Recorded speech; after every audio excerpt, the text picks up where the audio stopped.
Assalamualaikum warahmatullahi wabarakatuh. Bismillahirrahmanirrahim.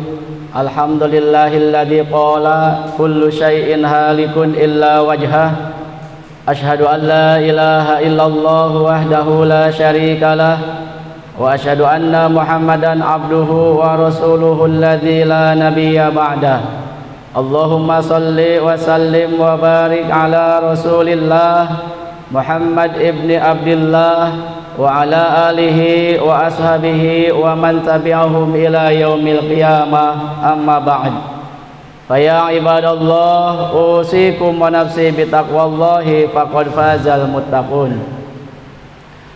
Hadirin jamaah salat subuh yang Allah muliakan, alhamdulillah, puji syukur tentunya selalu kita panjatkan kepada Allah Subhanahu wa ta'ala atas rahmat, nikmat, taufik, hidayah, inayahnya, sehingga di pagi ini kita masih bisa melaksanakan suatu kewajiban yang Allah perintahkan, yaitu sholat subuh berjamaah, yang mudah-mudahan rangkaian amal ibadah kita diterima oleh Allah Subhanahu wa ta'ala. Syukur kepada Allah Subhanahu wa ta'ala terbagi tiga bagian, sebagaimana baginda Rasul mencontohkan kepada kita semua. Yang pertama adalah asyukru bil lisan, bersyukur dengan lidah. Bagaimana caranya kita bersyukur dengan lidah?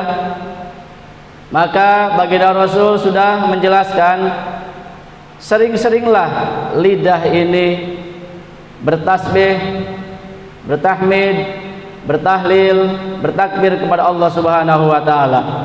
Sehingga baginda Rasul menjelaskan ada 4 kalimat yang ringan diucapkan tetapi berat di timbangan amal. Mana kalimat itu? Yaitu subhanallah, walhamdulillah, wala ilaha illallah, wallahu akbar.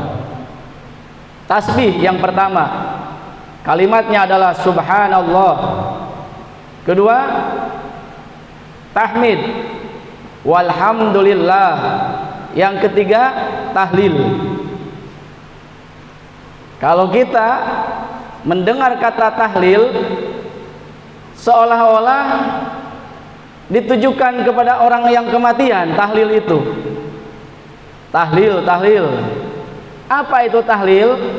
Tahlil itu mengucapkan kalimat la ilaha illallah, bukan dikhususkan bagi orang yang meninggal tahlil, tapi tahlil itu memperbanyak membaca la ilaha illallah. Karena apa? Karena yang kita harapkan itu nanti di akhir hayat kalimat yang terakhir keluar yaitu kalimat la ilaha illallah. Bagaimana lidah kita bisa mengucapkan la ilaha illallah di ujung kematian, di ujung kehidupan, kalau semasa hidup, semasa kita sehat tidak pernah membaca tahlil? Walaupun ditalkinkan di sekelilingnya jenazah kita, mentalkinkannya banyak para ustadz, para guru-guru besar, la ilaha illallah, la ilaha illallah, la ilaha illallah, tetapi kita sendiri tidak pernah membaca tahlil semasa kita hidup. Insya Allah kita pun tidak bisa mengucapkan la ilaha illallah. Maka kata Rasulullah, perbanyaklah tahlil, yaitu membaca la ilaha illallah. Dan yang keempat, memperbanyak takbir. Ini syukur yang pertama, bil lisan. Syukur yang kedua adalah bil arkan, dengan anggota badan. Kita diberi kedua mata plus dengan penglihatannya secara gratis oleh Allah Subhanahu wa ta'ala. Dikasih dua telinga plus dengan pendengarannya. Dikasih kedua tangan dengan gerakannya. Dikasih kedua kaki dengan gerakannya, dikasih hidung dengan penciumannya, dikasih mulut dengan bisa berbicaranya, maka perlu ini disyukuri. Syukur yang kedua adalah bil arkan, dengan anggota badan. Bagaimana caranya? Memperbanyak ibadah badaniyah kepada Allah Subhanahu wa taala. Sebagaimana Rasulullah setiap malamnya beliau melaksanakan sholat tidak berhenti hatta taroproso qadamaihi, sehingga dua kakinya bengkak. Malah suatu malam Siti Aisyah protes kepada Rasulullah, wahai Rasulullah, mahiyal ibadah, apa ini ibadah, sedangkan engkau itu sudah diampunkan dosa yang lalu yang akan datang, engkau adalah seorang nabi yang dijamin surga, kenapa engkau masih ibadah sampai kedua kaki engkau bengkak? Maka jawaban Rasulullah, ini tanda aku bersyukur kepada Allah Subhanahu wa taala bil arkan, dengan anggota badan. Yang ketiga, syukur bil amwal, dengan harta. Dengan harta. Jadi kalau kita diberi kelapangan harta, maka di sana kita diharuskan bersyukur dengan harta. Bersedekah. Bagi siapa sih sedekah itu diwajibkan? Para jamaah, sedekah itu diwajibkan bagi siapa? Bagi seluruh orang yang mengaku Islam, bagi seluruh orang yang mengaku iman kepada Allah Subhanahu wa taala, semuanya diwajibkan untuk bersedekah. Terus sedekahnya apa?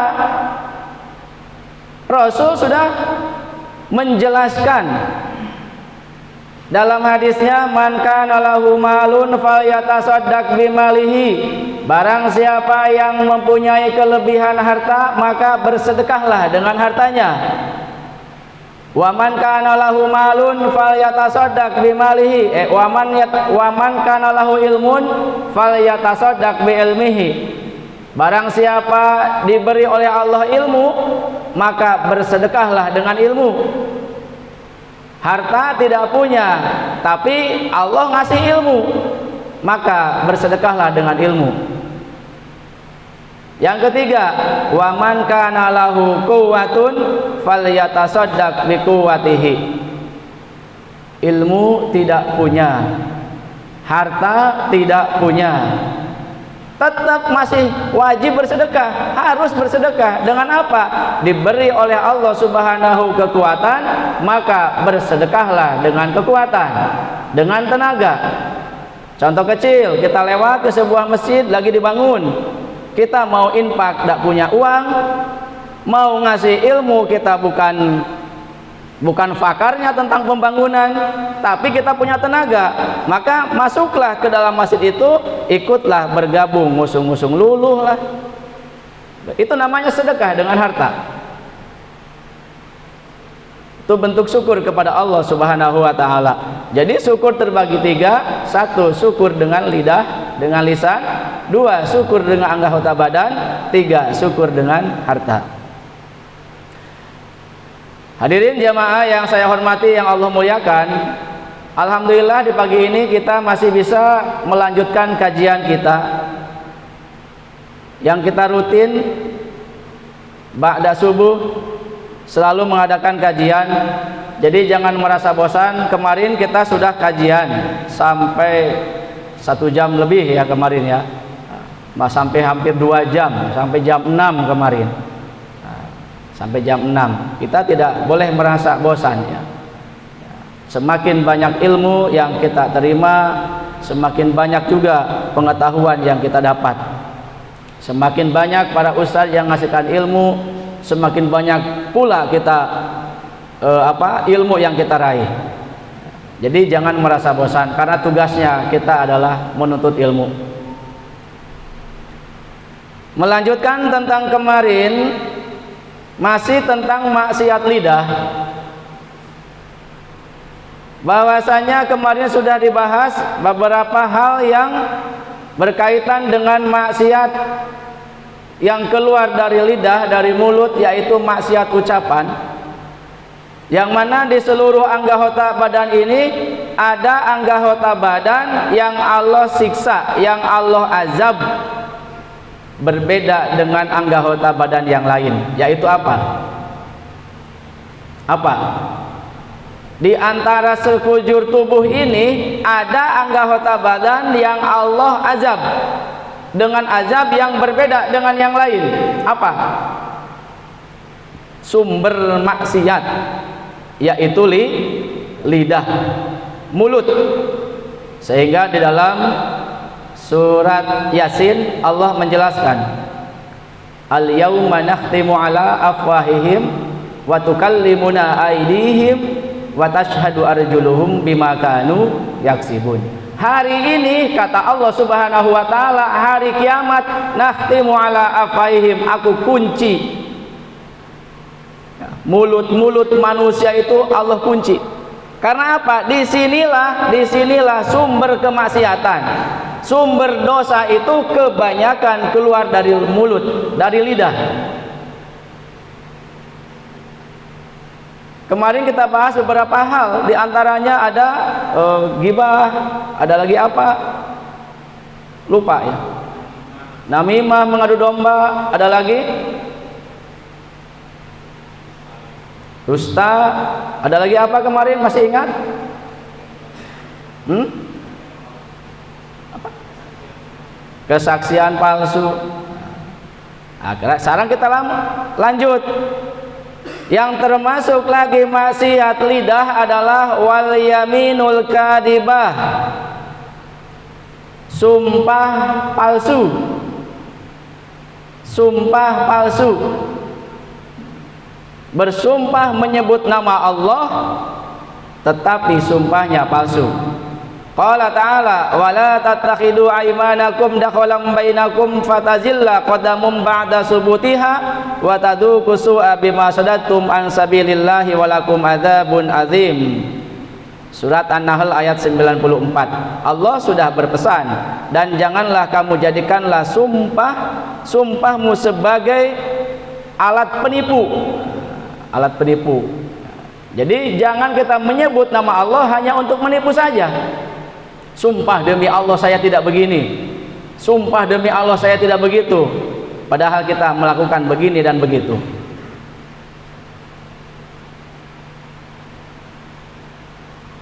Qala Abdullah bin Umar, telah bersabda Abdullah bin Umar, Ja'a A'rabiyun, datang seorang orang Arab ilan Nabi sallallahu alaihi wasallam, kepada Rasulullah sallallahu alaihi wasallam. Faqala, terus orang Arab ini berkata, ya Rasulullah, wahai Rasulullah, mal kabair, mal kabair, sebutkan Rasulullah apa saja yang termasuk dosa besar. Faqala Nabi SAW, baginda Rasul Muhammad SAW menjawab, al-isyrak billah. Yang termasuk dosa besar itu al-isyrak billah, menyekutukan Allah Subhanahu wa taala. Terus orang Arab ini bertanya lagi, summama ya Rasulullah, terus apa lagi? Rasul menjawab, summa uququl walidain, menyakiti kedua orang tua. Menyakiti kedua orang tua termasuk dosa besar. Maka hadirin, janganlah sampai kita menyakiti kedua orang tua. Orang tua yang mana saja, ibu, ayah, orang tua tiri, sama saja, itu posisinya adalah orang tua, tidak boleh kita menyakitinya. Di dalam hadis ada menjelaskan bahwasanya ibu itu lebih derajatnya 3 dari ayah. Ojo mentang-mentang ada hadis itu sama ibu patuh, sama ayah tidak patuh. Terus orang Arab itu berkata lagi, terus apa lagi wahai Rasulullah yang termasuk dosa besar itu? Wal yaminul ghamus, kata Rasulullah, itu sumpah palsu.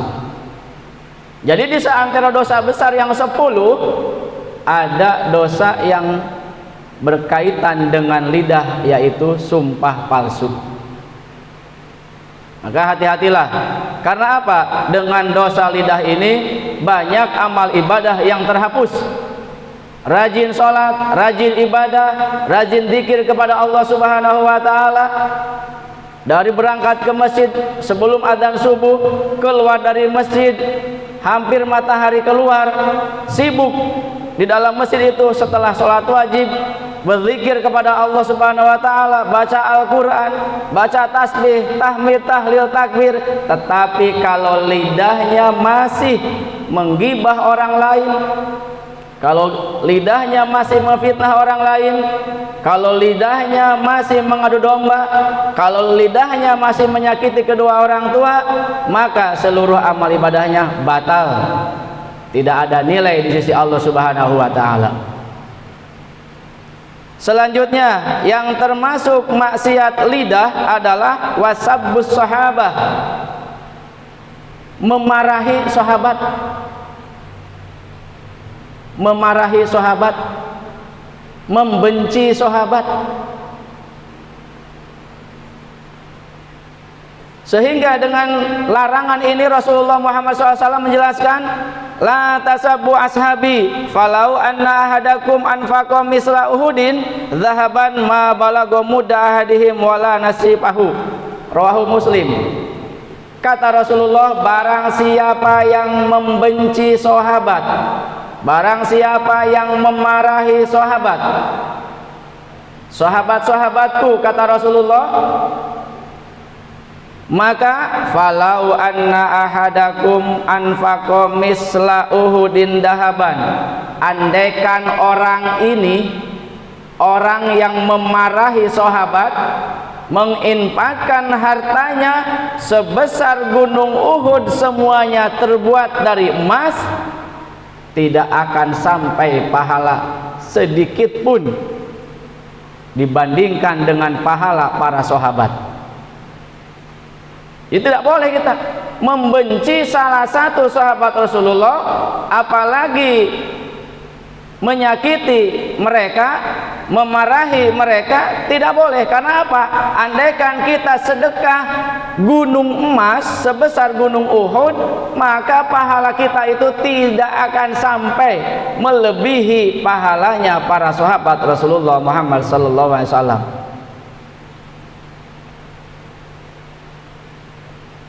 Bukan cuma 4 saja sahabat Rasulullah itu, kan banyak Rasulullah sahabatnya itu.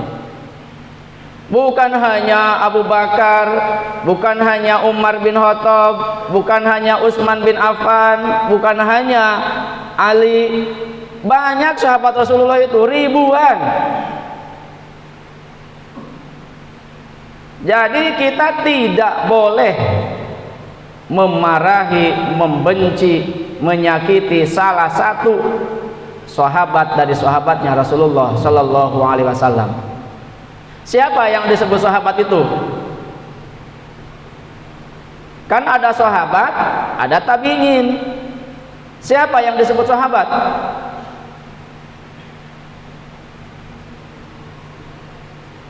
Yang disebut sahabat adalah orang yang hidup bersama Rasulullah dalam keadaan iman.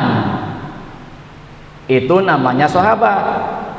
Orang yang hidup, bertemu, berkumpul dengan Rasulullah dalam keadaan iman, itu namanya sahabat. Bagaimana dengan Abu Jahal, Abu Lahab?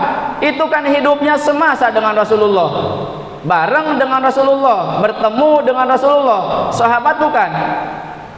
Bukan. Kenapa tidak disebut sahabat Abu Lahab, Abu Jahal?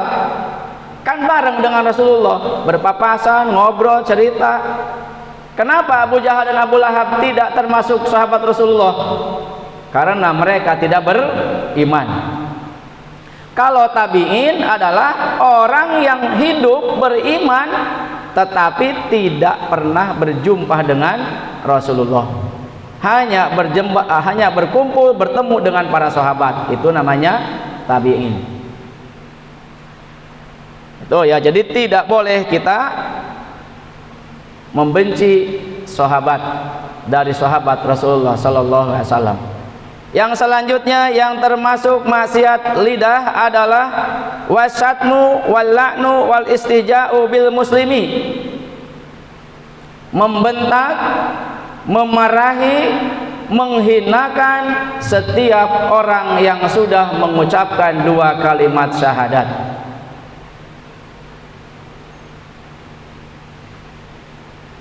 Wasyatmu, maisuh, menyakiti, membentak orang muslim, menyakiti orang muslim, wal istihja'u, menghinakan orang muslim.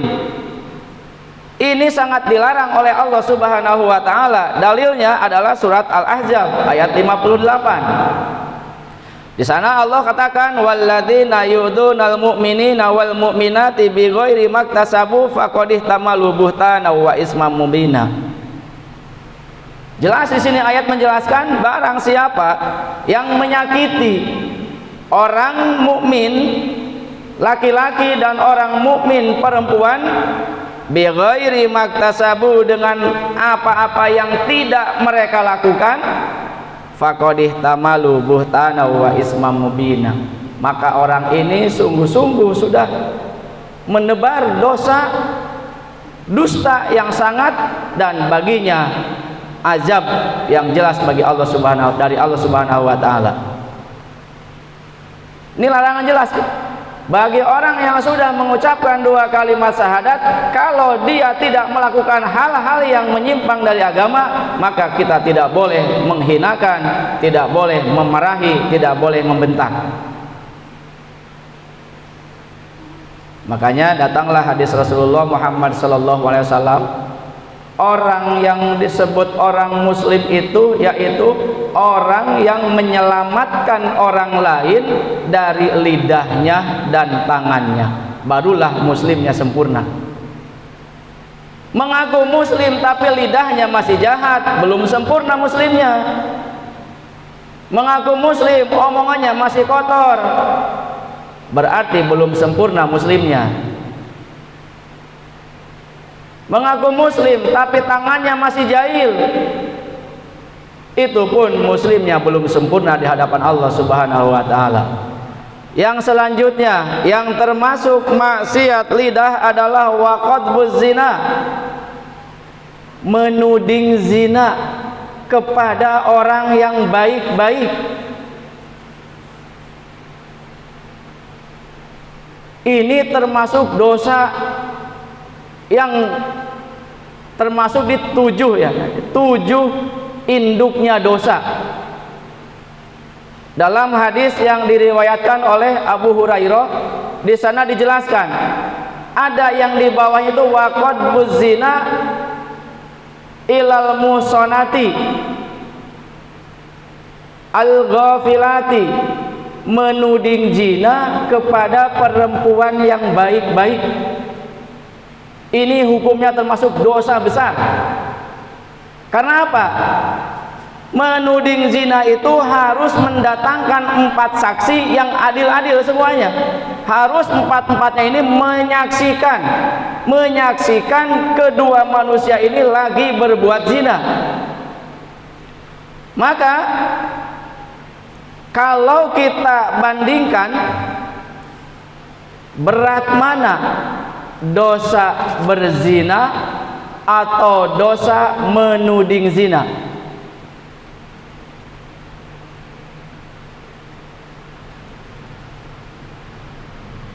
Berat mana? Kalau kita bandingkan berzina sama menuding zina. Menuding itu apa ya bahasa Indonesianya? Ya menuding kan? Menuduh, ya menuduh. Berzina dan menuduh orang berzina, dosanya besar mana? Dosanya besar menuduh orang berzina. Karena apa? Ayatnya jelas. Surat mana ya suratnya? Surat An-Nur. Surat An-Nur. Nanti bisa dicari walladzina yarmunal muhsanati tsumma lam ya'tu bi arba'ati syuhada fajliduhum samanina jaldah wala taqbalu lahum syahadatan abada. Ancaman dari Allah Subhanahu wa taala. Walladzina yarmunal muhsanat, dan orang-orang yang melemparkan tuduhan muhsanat kepada perempuan-perempuan yang baik, menuduh berzina, summa lam yatu bi arba'ati asyhada, terus orang ini tidak mendatangkan 4 saksi, fajliduhum samanina jaldah, maka hukuman di dunianya harus didera 80 kali cambukan. Jadi kalau ada orang yang menuduh zina tapi tidak mampu mendatangkan 4 saksi, maka hakim ya wajib menghukum orang ini dengan 80 kali cambukan. Wala taqbalu lahum syahadatan abada, dan persaksiannya tidak boleh diterima sepanjang masa.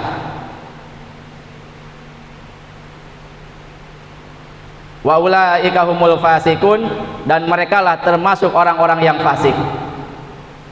Jadi jelas kalau orang yang berzina itu dosanya langsung berkaitan dengan Allah Subhanahu wa taala. Tapi kalau dosa menuduh berzina, dosanya berkaitan dengan orang yang kita tuduh.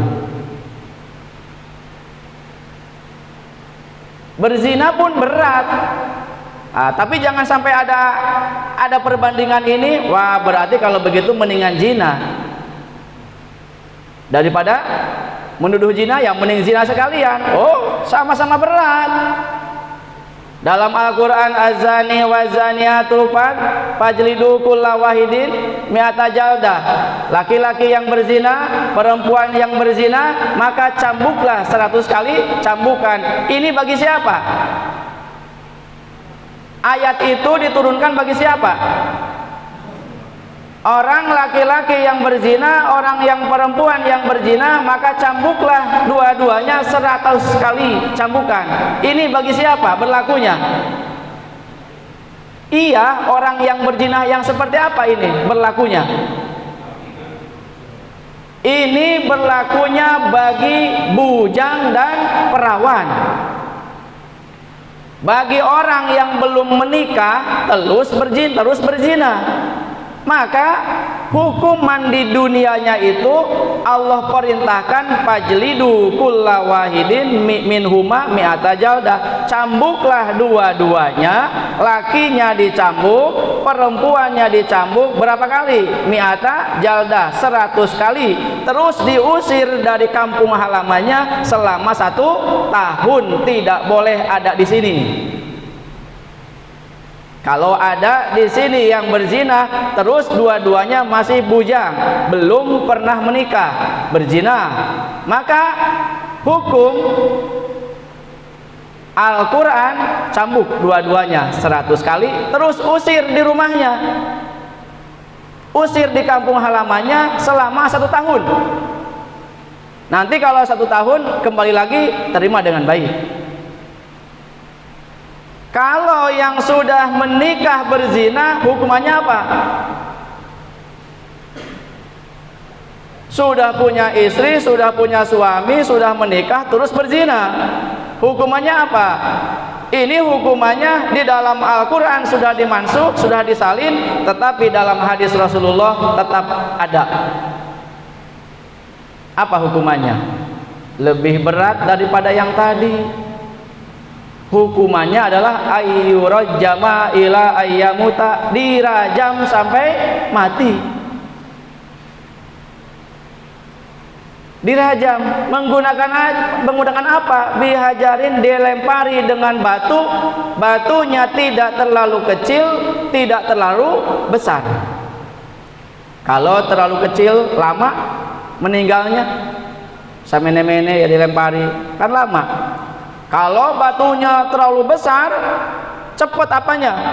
matinya, des pecah kepalanya langsung mati, maka hukuman supaya menyakitkan bagi orang ini dilempar dengan batu sekepal tangan yang cukupan, dilempar. Apanya yang dilempar? Apa saja yang kena. Ila ayamuta, sampai mati. Dalam Al-Quran dicari ayatnya, tidak ada tentang rajam, tidak ada, karena sudah dimansuh. Hanya ada perintah cambuk saja. Ini ahli tafsir menafsirkan yang dicambuk itu 100 kali adalah yang berzinahnya perawan dan bujang, alias yang belum menikah, disebut zina muson. Zina goir muson, zina yang belum menikah. Adapun zina yang sudah menikah, orang yang sudah menikah terus berzina, maka kata Rasulullah kan la yahillu damu muslim damu mri'in, tidak halal darahnya seseorang yang sudah mengucapkan 2 kalimat syahadat, kecuali ada 3 kata Rasulullah dalam hadis ini. 1, an-nafsu bin nafsi, kisos. Kisos, orang membunuh di apa lagi? Dibunuh lagi. Kisos di kita tidak berlaku. Berlakunya di mana? Di Arab sana ya. Ngebunuh, proses, ternyata betul-betul salah, dibunuh kembali. Kalau di kita ngebunuh, proses, walaupun salah tidak dibunuh. Maka yang berlaku di Indonesia kan bukan hukum Islam ya, bukan hukum Islam, tapi hukum Pancasila ya. Tidak pakai hukum Islam. Kalau pakai hukum Islam, wah keto. Orang yang mencuri di apa? Dipotong tangannya. Berarti kalau ada yang lewat tangannya potong, buntung. Wah, kita tahu ini habis dikisos, ini habis mencuri. Di kita nggak berlaku itu. Ini berlakunya di sana, ada hukum kisos. Padahal Al-Quran jelas, Al-Quran itu kan dibagi 4 bagian ya. Sebagian hukum munakahat, pernikahan. Ada lagi hukum muamalat, jual beli atau sosial. Ada lagi hukum apa lagi? Hukum jinayat, hukum kisos. Dalam Al-Quran jelas kan. Ini kata Rasulullah, tidak halal darahnya orang yang sudah mengucapkan 2 kalimat syahadat kecuali 3. 1, an-nafsu bin nafsi, orang yang sudah membunuh berhak dibunuh kembali. 2, apa 2? 2, wasayyibuz zani, orang yang sudah menikah berzina, halal darahnya kata Rasulullah, halal. Maka ada hukum rajam. Ya mungkin di sini pun nggak ada ya, tidak berlaku. Di mana? Di Aceh. Nah, di Aceh ada ya. Makanya Aceh disebut Serambi Mekah. Hanya hukumannya sebagian besar menggunakan hukum Al-Quran. Ini halal ya, dirajam. Siapa yang berhak merajam? Ya hakim, bukan kita ya. Nanti Pak Denny melihat tetangganya berzina, mendatangkan 4 saksi, jelas berzinahnya, terus dua-duanya sudah menikah, moro-moro rame-rame, ayo kita lempari sampai mati. Tidak boleh ya, ada hakim ya. Yang ketiga, yang halal darahnya itu orang yang keluar dari agama Islam, orang murtad, halal darahnya, halal dibunuh. Siapa yang hak membunuh? Bukan kita, hakim. Hakim, presiden lah kalau di Arab itu, raja, hakim. Kalau kita yang ngebunuh, ya dihukum kita, tidak boleh kita. Nah, tuh ya, jadi dosa besar. Waqad berzina, menuduh berzina. Jadi kita ojo gampang menuduh berzina. Ada laki-laki ya main ke rumah perempuan, janda orangnya, jam 9 keluar, langsung kita menyebarkan gosip, itu berzina itu. Tidak boleh. berzina itu harus mendatangkan 4 saksi, 4-empatnya harus laki-laki, sudah balik, berakal sehat, berilmu, 4-empatnya menyaksikan keluar masuknya zakar kepada farji. Kalau hanya berpelukan saja belum tentu itu berzina. Ojo langsung kita menginformasikan berzina itu peluk-pelukan, belum tentu. Harus menyaksikan betul ya. Kalau jangan kan seperti porno kan ya, tapi ini hukum harus menyaksikan keluar masuknya zakar ke dalam farji. 4-empatnya keto disenterin gini, oh yuk masuk, itu masuk, baru dihukumi orang ini. Kalau hanya duduk berdua, omong-omongan berdua, sampai gandeng gini berdua, tapi kita tidak menyaksikan, 4-empatnya tidak menyaksikan keluar masuknya zakar, maka ini belum bisa disebut berzina yang agung, yang besar maksudnya. Ya kalau zinanya ya sudah zina, berpandang mata kan sudah berzina, zina mata, zina tangan. Ini yang dimaksud berzina, zina yang besar, yaitu melakukan persetubuhan ya. Jadi keluar masuknya zakar harus dilihat sama 4 orang ini. Kalau tidak, jangan coba-coba kita menuduh sama orang ini berzina. Berat kita dosanya. Di dunia tidak berlaku, di akhirat ada catatannya, ada tulisannya di akhirat itu, termasuk dosa besar, penghancur seluruh amal ibadah. Makanya kata Rasulullah, ijtanibus sab'al mubiqat, jauhilah 7 perkara yang bisa menghancurkan amal ibadah, di antaranya menuduh berzina. Jadi jangan gampang ini mulut menuduh berzina, apalagi kepada orang yang soleh. Kepada pelacur sekalipun tidak boleh kalau tidak menyaksikan. Kita sudah tahu ini tetangga kita itu tukang menjual diri, pelacur gitu ya. Ada orang masuk keluar masuk gantian, wah langsung itu berzina, itu berzina. Sementara kita tidak mendatangkan 4 saksi, tidak melihat kejadiannya, menuduh zina.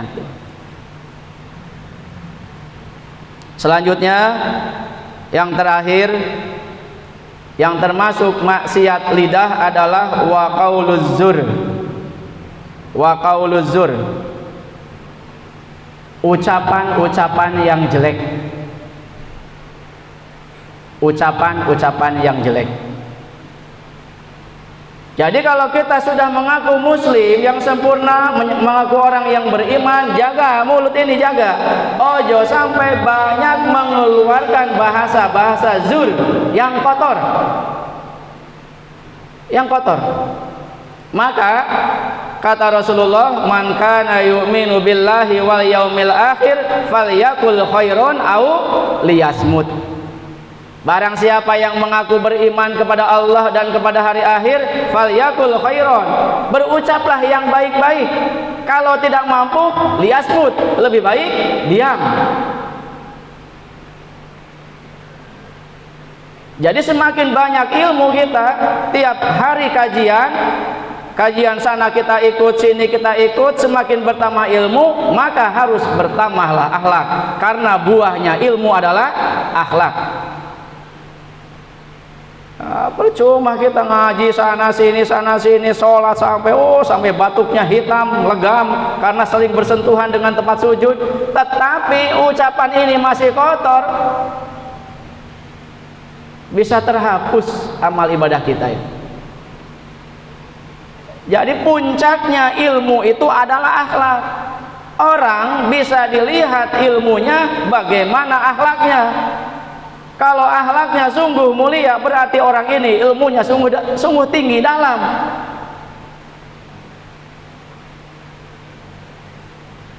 Jadi dengan ilmu yang kita miliki dari para ustadz, para guru-guru yang ngasih nasihat sama kita itu jangan hanya didengar kuping kanan, keluar kuping kiri, tidak ada yang nyangkut di sini. Kita sudah umurnya 60 tahun pengajian kemana-mana, akhlaknya masih jelek, ucapannya masih kotor, gosipnya, gibahnya masih berlanjut. Ini bahaya ini. Jadi itu yang termasuk maksiat-maksiat lidah, ghibah, sumpah palsu, berbicara yang bohong, namimah, mengadu domba, ucapan-ucapan yang kotor, menuding berzina, menuduh berzina kepada orang yang soleh. Nah, ini kan terjadi zaman Rasulullah kan dulu, ya. Siti Aisyah itu kan, Siti Aisyah dari perjalanan, terus di perjalanan kan ditandu, ya, ceritanya ditandu kan Siti Aisyah kan kecil, ya, kurus, ditandu kan gak kerosok, enteng. Di tengah perjalanan berhenti, terus Siti Aisyah keluar dari tandu, tidak bilang ada yang mikulnya, tidak bilang, terus melakukan hajat. Setelah melakukan hajat, pulang ke sana, rombongan sudah tidak ada. Saat itu Siti Aisyah, saat itu belum ada ayat menurunkan tentang hijab, sehingga Siti Aisyah blak, mukanya kelihatan. Tertidurlah di sana Siti Aisyah, menanti ada rombongan yang datang. Ternyata datanglah mustolah dewean. Kata mustolah, iki sahabat Rasulullah, iki Rasulullah, iki ibu Aisyah iki. Maka diboponglah, dinaikkan ke unta, terus dituntun. Sampai di rumah gosip menyebar bahwasanya Aisyah berzina, ya, sampai bahasa itu terdengar oleh Rasulullah. Bagaimana reaksi Rasulullah? Sebagai manusia biasa muncul rasa cemburu. Marah ada Rasulullah, diam Rasulullah, yang biasanya gimana dengan istrinya itu diam. Sehingga gosip itu menyebar kemana-mana luas bahwa Siti Aisyah berzina dengan mustolah. Maka turunlah surat An-Nur, ya, untuk membersihkan bahwa Siti Aisyah itu tidak berzina. Setelah itu diturunkanlah ayat hijab. Bagi perempuan harus menutup sekujur tubuhnya, kecuali di dalam sholat boleh kelihatan muka dan telapak tangan. Selain itu harus ditutup. Jadi zaman Rasul sudah ada ini, ya. Fitnah tentang menuduh zina sudah ada. Makanya Rasul menegaskan, jauhi 7 perkara yang bisa merusak amal ibadah, di antaranya menuduh zina. Itulah yang bisa saya sampaikan. Mudah-mudahan besar kecilnya ada manfaatnya. Usikum wa nafsi bitaqwallahi faqad fazal muttaqun. Subhanakallahumma wa bihamdika asyhadu an la ilaha illa anta astaghfiruka wa atubu ilaik. Wassalamualaikum warahmatullahi wabarakatuh.